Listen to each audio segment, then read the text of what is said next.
This episode is sponsored by Podcast Movement 2016, which is coming to Chicago in July. Stick around for more information on how you can be a part of Podcast Movement 2016. What's a podcast again? A podcast is, you talk. Is this thing on? Podcast. I sign off, I'm like, well, thanks for doing this. I shut the main player off. Then all of a sudden, they're like, I killed a man. I'm like, wait, you're like, no, yeah,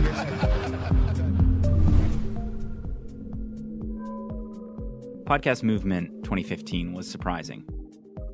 We expected great speakers. We expected the opportunity to meet one another, and we even expected to melt in the Texas heat. But we were surprised with how relatable and accessible the big-name podcasters really were. Marc Maron walked around, shook hands, took lots of selfies, and even hung out with us at the stockyards. He also congratulated the winning team at the Podcast Olympics. Hey, congratulations to the Podcast Incubator family for their big win, right? Did I say it right? That's good. Yeah. Good stuff. Thanks. I never know where to look on those. Where am I looking? Like, I don't know. Like, should I look at me? Because I'm looking over there. Why are my eyes weird? Where are you looking? I don't know. All right, so let me be honest. Maybe the Podcast Incubator team was the team I was on in the Olympics, and maybe I keep trying to force this into conversation and podcasts that I produce on behalf of Podcast Movement. Nah, couldn't be that. Anyway, one thing that's not deniable is the fact that Marc Maron is a real talent. He's the host of the WTF podcast, and, he interviewed the president, so there's that. Podcast Movement co-founder and the man who taught us to stop chasing influencers, Jared Easley, and I talk a little bit about what made the way that Marc approached Podcast Movement so special. Even being essentially a nobody as a podcaster like I am, you still can get this sense in certain circumstances like, well, this isn't worth my time. But then to see someone like Marc who is willing to give everybody his time, even in a situation where it's obviously not going to benefit him to talk to a podcaster who hasn't even launched yet or whatever, that shows maybe part of the skill set that allows him to get people to open up even when they are already, famous or a big name. Oh, yeah, totally. I saw Marc having lunch with fellow Podcast Movement attendees. I saw him taking selfies with people in the hallway. He came to the party at the stockyards and hung out. And that was just such a generous thing. And I really appreciated seeing someone of his status, of his level, just being so down to earth and being humble with people that are in the trenches creating podcasts just like him, just maybe not on the success level that he has, obviously. But it was just nice to see him being available, being relatable and understanding, hey, we're all in this together in a way. And that's how I felt. Adam Sachs is the CEO of Midroll. He is also a podcaster, and I think he was the absolute right person to have a chat with Marc Maron during this particular keynote presentation at Podcast Movement. This is Adam. He's going to talk to me. Hi, Mark. How are you, Adam? I'm good, thank you. I want to tell you this. So, I got this gig a few weeks ago, and I hope there's no disappointed Glenn Beck fans out there. I don't have an easy erase board with bullshit on it, so I don't know if this is going to be the type of presentation that you were expecting, but I had Adam up here to talk to me because I think I'm best in conversation. I don't have a sort of hour pitch for you. I have no bullet points, so I think it would be better if he talked to me, and then we'll take some questions from you guys. So now I'm going to introduce Adam Sachs, who's going to interview me. Great. So Good. Thank you. We'll do like 30 minutes of conversation, and then we'll have 10 minutes left for... Okay, buddy, and I'll just steamroll you in order to talk to these Please do. Make my job easy. So I want to talk about how we got to where we are today, but I think we have to start with 5 weeks ago. You had the president come to your garage. Yes. Record an episode of WTF. That was crazy. It's been heard by millions of people. Yeah, about 2.4 million people now. It was a global news story. Yeah. What, you want to know what happened? Sure. All right, well, here's what happened. About a year ago, my producer, Brendan McDonald, gets a call from the White House with vague interest. Like, we're thinking about the show, and some of us here on the staff like the show, and we're thinking maybe we can do something. So we were like, what does that mean? And then we kept in touch with the White House over the period of time. You know, they'd reach out every few months and go, we're still kind of thinking maybe we'll have something happen over there. So then it became clear that the president was planning on doing the podcast. So when he said he was going to do it, Brendan said he wants to do it. And I go, well, what do I got to do? Go to the White House, or where are we doing this, at a hotel? And he says, no, he wants to come to the garage. And I was like, that's ridiculous. So I live in a 2-bedroom house with 1 bathroom, and the door doesn't work on the bathroom. So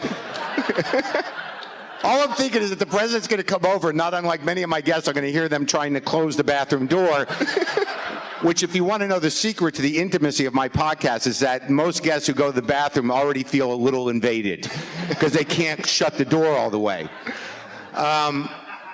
But the fact was, it was going to happen, and the preparation that had to take place was it was surreal. It was an unbelievable event, and it was an amazing event for the medium and for the country, if I can be so arrogant. But I think it really put podcasting on the map for people that had no idea it existed, which is still reality. You know, being at this conference, I realized that for every 10 potential podcast listeners, there's at least 1 podcaster. So it's a tricky market out there. Tricky market. Rally your friends.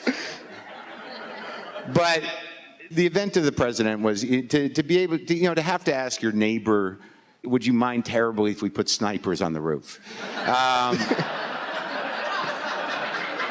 Is a pretty amazing thing. And he was thrilled. He's retired. It was the best day of his life. You know, he's like, thank God I can stop working on something I'm not going to finish in the yard.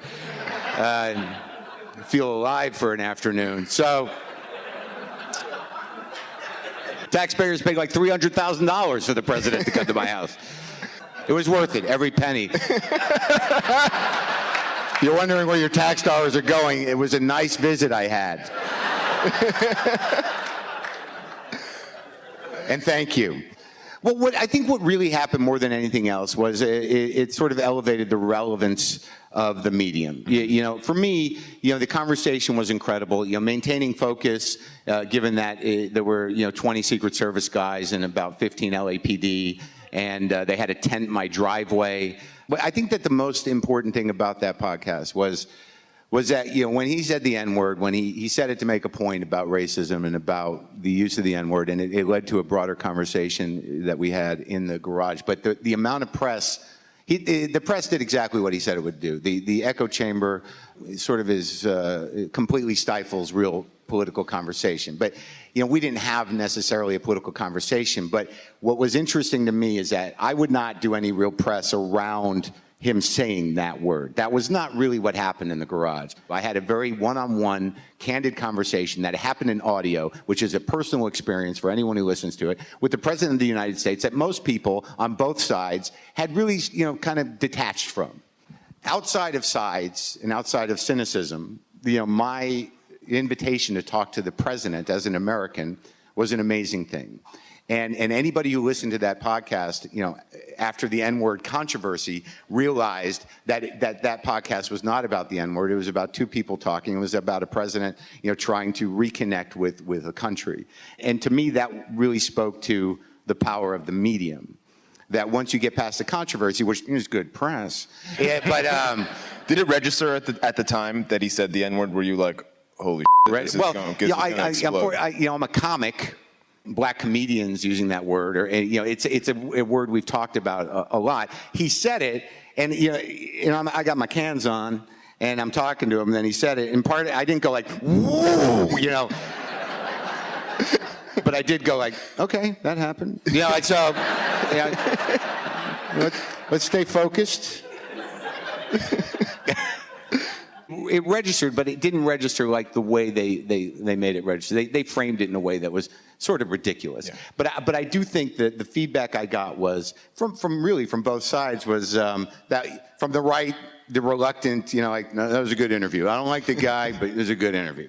And from the other people, the left, or people who were detached from politics, were literally like, you know, like, I forgot that I liked that guy. So that is a testament to really the power of the conversation. So what really happened for me, like, everyone's like, what are you going to do after the president? I'm going to interview comedians. What the do you think I'm going to do? I don't. What am I supposed to do? And then one reporter said, "Are you going to service the campaign? Are you going to have?" And it's like, no, I don't want to be involved with the political dialogue. I interviewed the president. I'm not going to interview people running for president. What? I couldn't imagine a worse guest.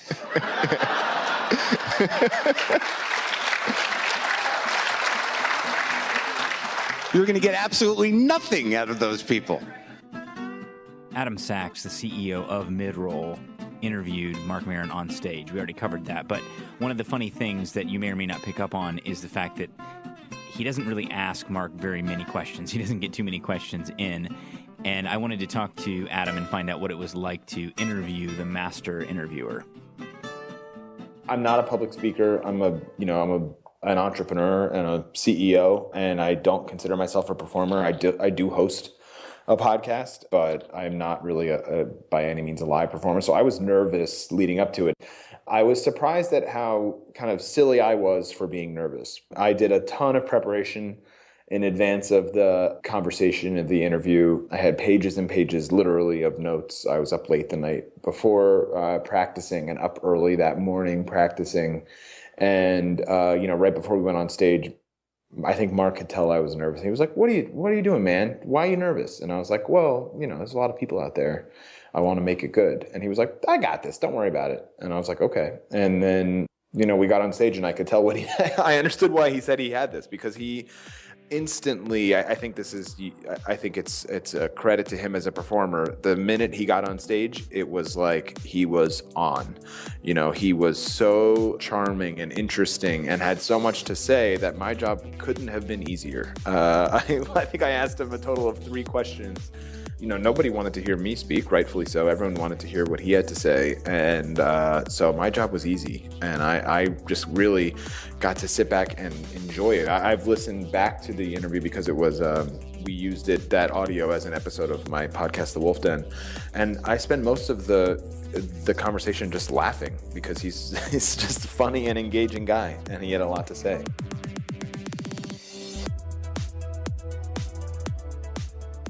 So can we talk a little bit about how we got to this moment? I have to imagine when you started this podcast 624 episoades ago, you probably didn't imagine that you'd have the president on. I didn't imagine anything. I mean, it was the alternative to suicide. That was really what was going on. My stand-up career had sort of bottomed out, and I'd been through a divorce. I was about to lose my house. So what was your vision, though? I mean, you spent a lot of time on the podcast. You must have felt like it was worth your time. I didn't know what to do. I am by no means an entrepreneur or a business person. I was a failed comic. I don't know if I was failed, but I couldn't sell tickets. So, I was sitting in my garage, going back and forth. Like, thank God the rafters aren't high enough in there and the low ceilings. It's much better for sound than hanging yourself.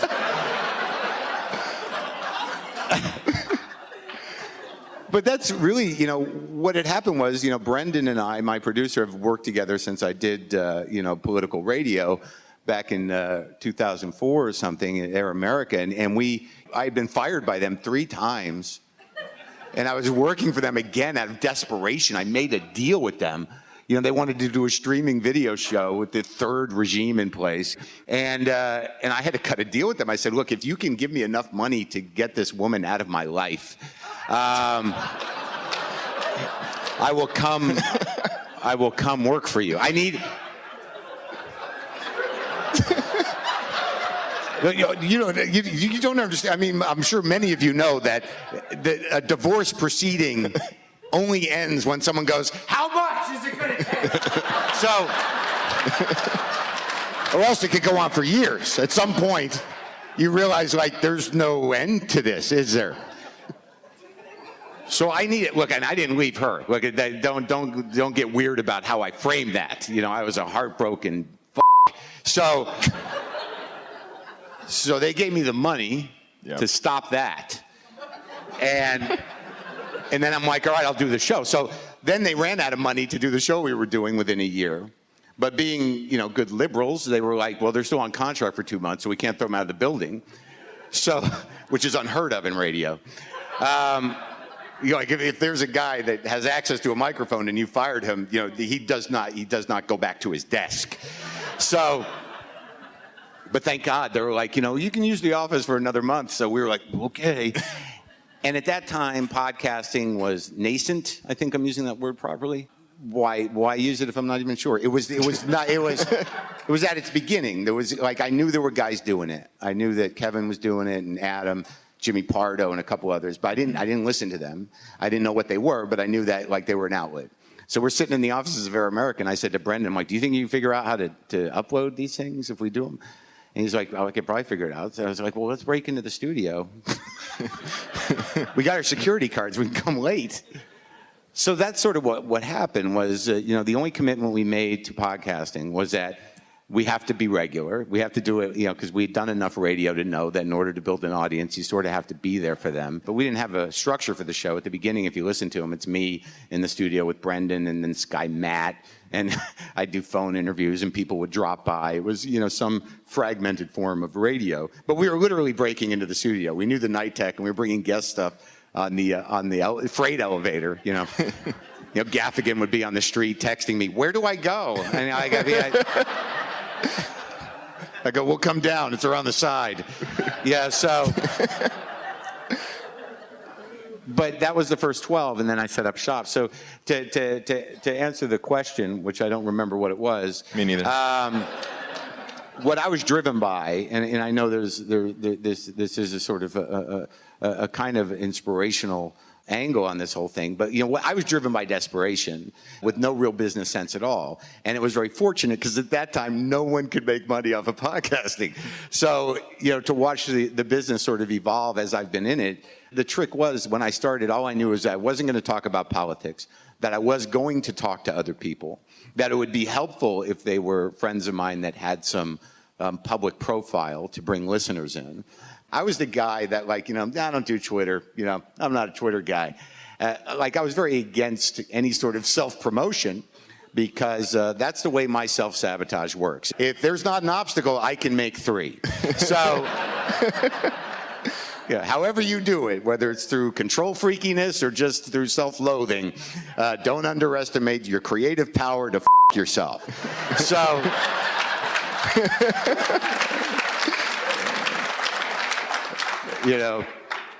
But thank God, I've made a living talking about specifically that for a long time, to the point where I'm afraid that if I stop myself, I might not be popular anymore. So.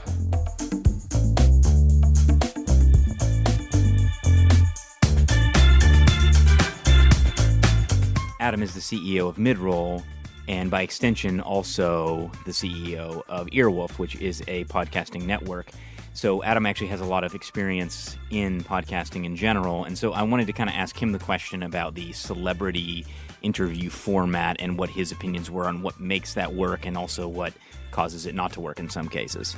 There's a glut of celebrity interview shows that just because you have a show and get famous people on it, it doesn't mean that people are going to come and listen anymore. I think, a few years ago that was the case. Now, celebrities are popping up as guests on pretty much every podcast. And so that alone doesn't guarantee that you're going to have a successful show with a big audience. But being a celebrity yourself as the interviewer and somebody that the audience can relate to means that you're going to have a better shot at getting an audience right out of the gate to come and listen to your show. You said something really interesting. You said it helps to be famous and relatable. Yes. And that's actually what I was thinking when I was talking to people who were saying, well, yeah, but he's already famous. But I'm thinking, but Mark is phenomenally relatable, even more so than the average Joe, even though he's famous, Well, that's what kind of crazy. That's what I think that's been a huge contributor to his success. He didn't have the biggest profile as a comedian when he started his podcast. He certainly had his name recognition, but not much beyond that in terms of big celebrity. But what he had was, there's a narrative when you listen to Mark's show. You're not only listening to a single episodic conversation about the guest, you're also following this serialized true story narrative about Mark and his life as you listen to it. And I think that that's been perhaps the biggest contributor to his success as a show, is that he's an interesting guy and he's extremely transparent. And when you listen to his show, you feel like you know him. And that's really important. Yeah, so the cohesion there is really Mark's story more so than it is the fact that he's interviewing celebrities. I think so, yeah, exactly. Were you making money in those early days? Or did you have any sponsors? How are you, Adam? There was no money to be made. I mean, you know, we come out of radio, and I completely cut loose my whatever small political audience I had, because I realized at that time, you know, that finding your true voice and what you really want to do on the mic is something that has to happen. You know, what are you going to service? You know, how are you going to do it? You know, are you being yourself? That kind of shit, you know. What happened for me was, it was a big jump for me. Like, you know, having been immersed in the political dialogue, I had this profound realization, which was that I was angry about politics. And then, you know, as I moved through that particular type of radio, I realized, like, I don't know, I think I'm just angry. So like I realized that, like, you know, I could really push my anger through anything. Like, you know, politics was just a good excuse to not deal with a certain amount of existential discomfort that I had and most people have. So the shift in tone from politics to just day-to-day, you know, living with myself and the things that we all sort of deal with was a big change, and also a more accessible angle. But money at the beginning, we didn't know how to make money. We knew we were working awfully hard. At some point, you got a coffee sponsor, right? Was that your first sponsor? That was funny. When I did the streaming video show on Air America, no one watched it. That technology's barely working now.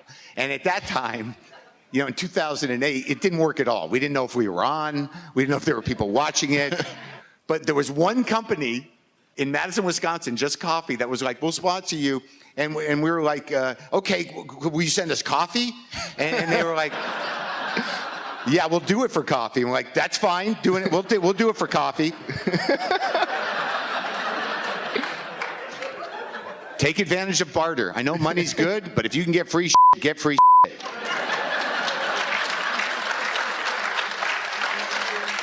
Nothing better than free shit. Money, but you know, that's harder to get sometimes. So that was the coffee sponsor, and that was the only sponsor I had. Like, that was the weird thing. I brought them on WTF out of loyalty, because at the beginning, what we were doing, we were asking for donations. We were literally saying, not even in an NPR way, we were saying, like, hey, me and Brendan are working hard, and can you send money?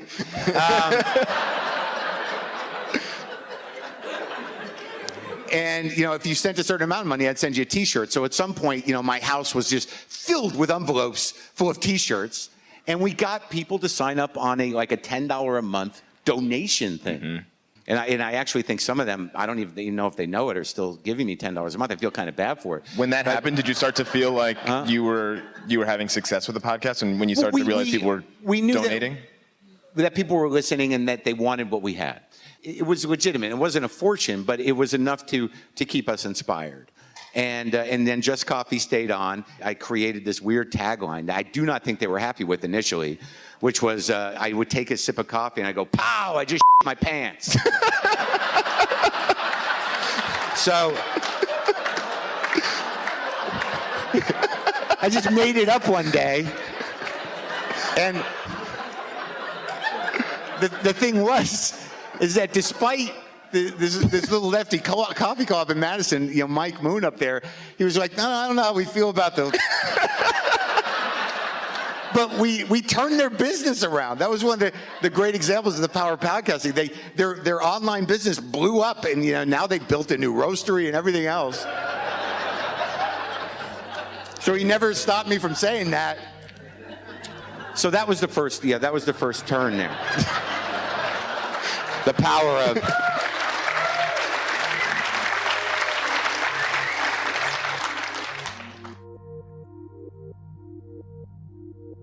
So you may be thinking to yourself, what's this music all about? Actually, you're probably not thinking that to yourself at all. I'm probably just thinking that's what you're thinking to yourself. But let me clear it up for you. This music is the promo music for Podcast Movement Sessions, which means I'm about to do a promo, and this promo is a pretty easy one. It's for Podcast Movement, the conference. You know, the awesome conference that this podcast is all about. Well, it's going to be in Chicago this year in 2016 in July. It's going to feature Anna Sale of WNYC's Death, Sex, and Money and hundreds of other high-profile speakers from all around the country and all types of podcasts. We're not just talking business podcasts here, people. We're talking storytelling podcasts. We're talking comedy. We're talking sports. We're talking the whole 9 yards, the whole ball of wax, the whole enchilada, I guess. Enchilada. Anyway, tickets go on sale for Podcast Movement. Drumroll, please. Black Friday. So go to podcastmovement.com and get your tickets. It's going to be a great time. What I say generally is that I don't really have a demographic. I have more of a disposition that there are people from all ages that are disgruntled, sensitive, and feel somewhat gypped by life. So, you know, I've got a good audience, you know.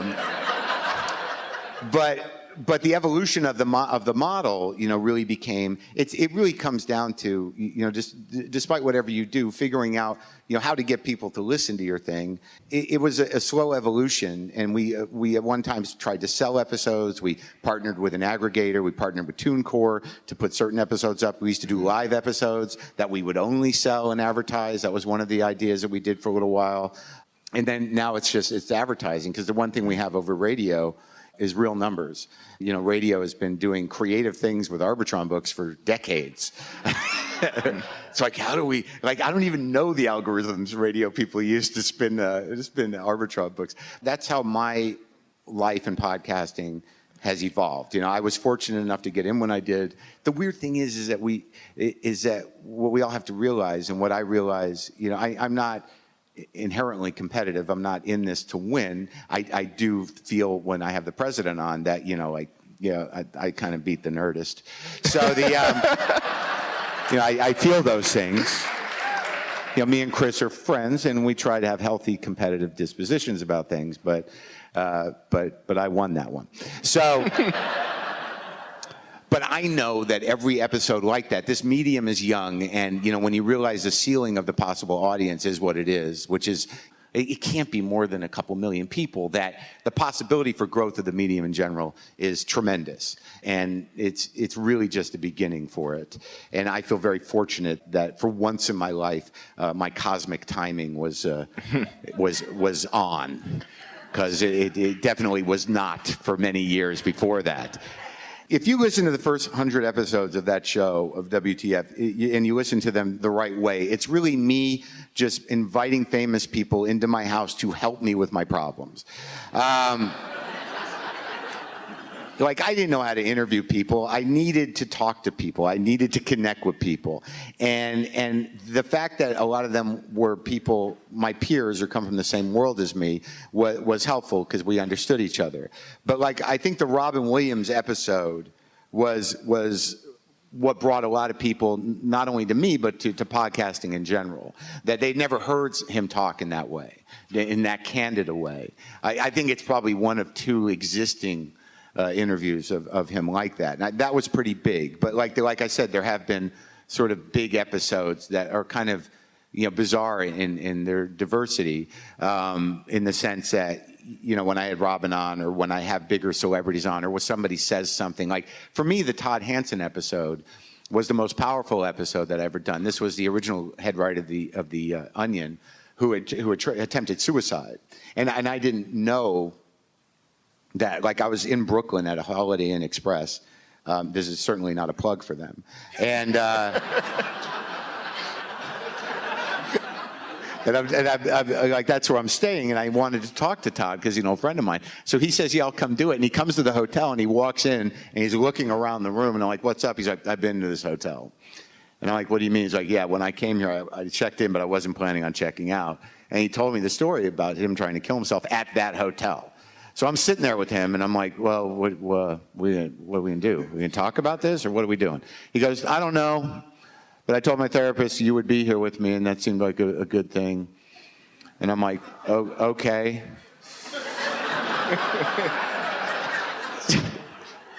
So we had a conversation about the Onion and about his career, and we didn't mention the suicide thing at all. And I said to him, well, you feel all right? He's like, yeah, I'm glad you were here. And I'm like, all right, well, do you want to talk about this thing? He's like, I don't know. And I said, look, well, why don't I'll sit on it for a while, and if you feel like it would be helpful to you or others, let me know if you want to do it, and I'll just wait it out. And a few months later, he said, well, let's do it. And I went to his house, and then he walked me through the day that he tried to kill himself, and he meant it. He wanted to die. And that episode, more than any other episode, the type of mail I got from people who had lost people to suicide, who couldn't understand how someone could make that decision, were like, I have peace about it, and people who had tried said, thank you for doing that. And it's being taught in some medical schools in terms of how to psychiatrically interview somebody. And that type of reaction to something that I had no idea doing the podcast would be such a sort of relief and powerful thing in people's lives because of my narrative. So those are the episodes to me that really were powerful and important. And celebrity interviews and Robin actually falls within that, given the horrible thing that happened to him. One thing that I found to be really important that Marc talked about was the conversations that he had with guys like Robin Williams, who he was able to get them to open up and actually share messages and share themselves in a way that not only was interesting, but was also impactful. And, it really kind of convicts me to be very aware and in the moment and giving those opportunities to do that with people who have messages that may not be their natural public face. Everybody has this persona that they want to pitch, especially in the podcasting world. You can listen to the same guy on 100 different podcasts and it's the same message every time with the same inflection. But being able to be present enough with that person, just like Marc was with Robin, to draw out a side of the person that's really important for people to hear. I think part of that is relatability. Brian, you and I have been friends for a while now, so I can have those conversations with you because we know each other. But for someone who's just interviewing a random person that they don't know, maybe they've researched them a little bit, it's really hard to fabricate that. I think that's a very unique skill that Marc's developed, and I think anyone else can develop that over time, but it does take time. It takes practice. It takes you being an active listener, being prepared. There's a number of factors that play into that. And yeah, I really appreciate that skill that Marc has to be able to have that type of depth in those interviews. That's just something that most new podcasters aren't going to be able to do right out of the gate. Hi, Marc. Yes. My name's Julianne. I agree with you that what's so great about audio is intimacy, and so you're pretty much my longest-term relationship. So thank you for that. I think the way that you interview is groundbreaking, and you're the best interviewer I've ever heard. And so would love to hear what you've learned along the way, because I do think you get people to open up in ways that they don't otherwise. Is there anything that you can teach or tell us about what you've learned? Yeah, listen. Yeah.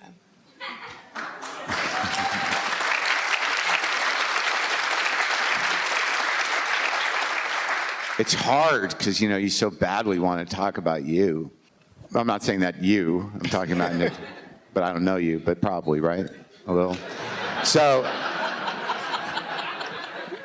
I used to interrupt a lot more because I wanted to connect. Theoretically, if you're a decent person, you should have a fairly healthy, empathetic capacity. I don't know that I had that when I started. I really needed to engage and get something. But after a certain point, I started to realize, it awakened something in me from when I was a kid. From, having a fairly emotionally absent father, I looked a lot towards charismatic people to sort of connect with, to feel that energy of being taken care of or entertained, or somebody that had a life or wisdom and stuff. And I had a fascination with that. And that is one of the reasons I enjoyed comedy. But ultimately what started to happen is if I held the space for somebody else and just listened, I have a friend who, when you talk to him, it looks like his face just goes dead. And I was like, that's an interesting tool. So, like, because you didn't know if he was listening but it was almost like unbiased. So like the one thing I became aware of is that like I would listen, but I would sort of be careful not to look judgmental or react in a way where I was like, I wanted to get what I wanted to say in. So what happened was if I open my heart and I just let people talk, they're going to get somewhere. Sometimes it takes a third of the show or maybe a half of the show. Sometimes it doesn't happen at all. But if anyone talks to me about interviewing, I don't consider myself an interviewer. I think I'm a needy conversationalist, and I have emotional needs. In all of those conversations, I'm more candid and intimate with people that come to my house for an hour than I am with my friends or my girlfriend if I have one at the time, if it's working for that moment. So I realize this about myself, and I don't judge myself for that. If it's that emotionally enriching for me to do those conversations, so be it. I'm glad it happens to be what I'm doing for my job in a way. But really, it's about listening and about allowing people the space, and like also your natural instinct when somebody gets choked up or uncomfortable or they're going through something emotional is you want to make it better for them. No, let them hang. So. They're big people. They're all adults. If you have Kleenex, that's good. But let them, feel that feeling and have it. Don't, steamroll it. It's empathetically listening and engaging. Look, if you don't get to your question, you can ask Adam after this. If you don't get to your question, it's not the end of the world.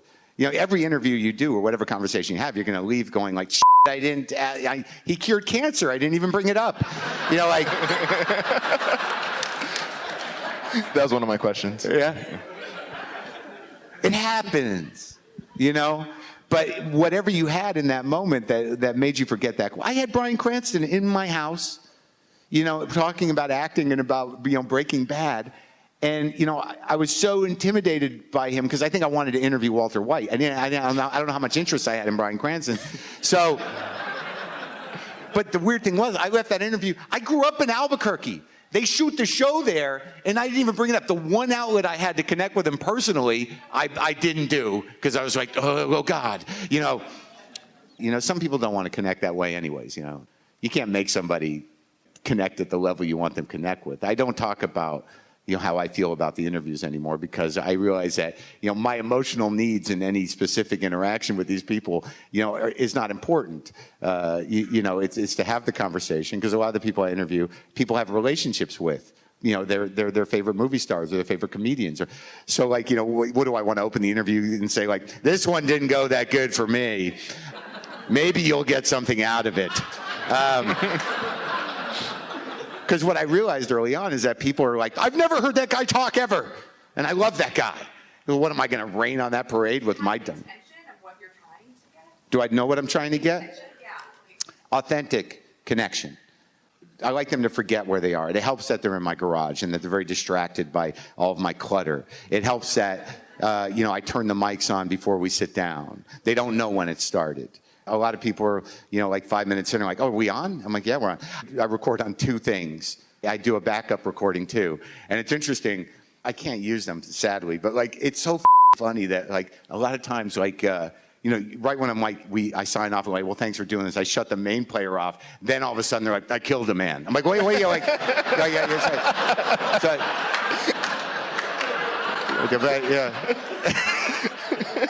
Can't use that part. But, when it really comes down to it, in all honesty, I know, my fans know, and my business partner knows, and Adam knows that, like, the podcast is the core of my work and creativity right now. And, like, the fantasy that I have is, like, who doesn't want to work out of their house?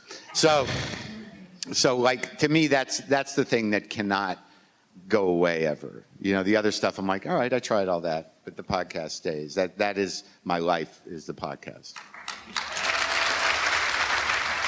Good? Yeah. Thank you, Adam.